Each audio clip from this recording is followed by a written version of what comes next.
This is an ABC 36 News update. I'm Tom Kenny. We begin with a heartbreaking story. A 13-year-old girl was hit and killed as she was crossing the street from her grandma's house to her own. It happened in Fleming County early on the morning of Wednesday. ABC 36's John McGarry has the story. Family members say Amber Schote spent the night at her grandparents' just across Kentucky 32 from her parents' home. A little before 6 this morning, she began to walk home to get ready for school. She never got there. We were all very shocked, and our faculty and our students have been grieving together here at school with the help of some counselors. State police say the 13-year-old walked out in front of a pickup truck.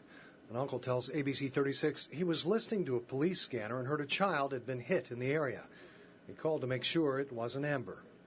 While her family grieved, so did her classmates and the teachers who appreciated the work and spirit of the 8th grade honor student. Very energetic, kept people laughing at the lunch table at lunchtime, I've been told. To meet her, she seems very quiet and shy, but when you get to know her, she's a very, very outgoing person. Lisa Eldridge says her middle school's never lost a child in this fashion in her 13 years in the district.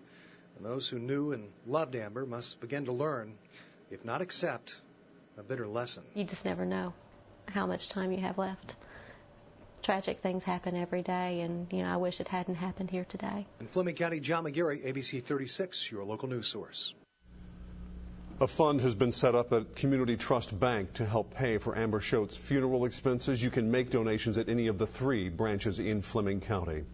A woman remains in the hospital after she was rescued from her burning home in Lexington by a police officer. When firefighters arrived here at Spring Run Road, smoke was pouring out of the house.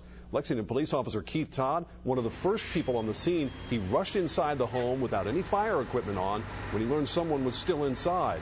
Officer Todd, along with the woman who was inside, who neighbors identify as Debbie Brown, both ended up going to the hospital. Brown is still in critical condition. Officer Todd was treated for smoke inhalation and eventually released.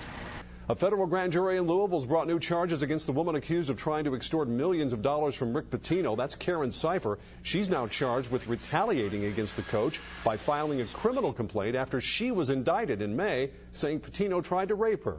So far, Cipher's pleaded not guilty to charges of extortion and lying to the FBI. Now, Pitino did admit to investigators that he had a sexual relationship with Cipher back in 2003. And that is our ABC 36 News update. Remember, you can always get the latest online. Our address is WTVQ.com.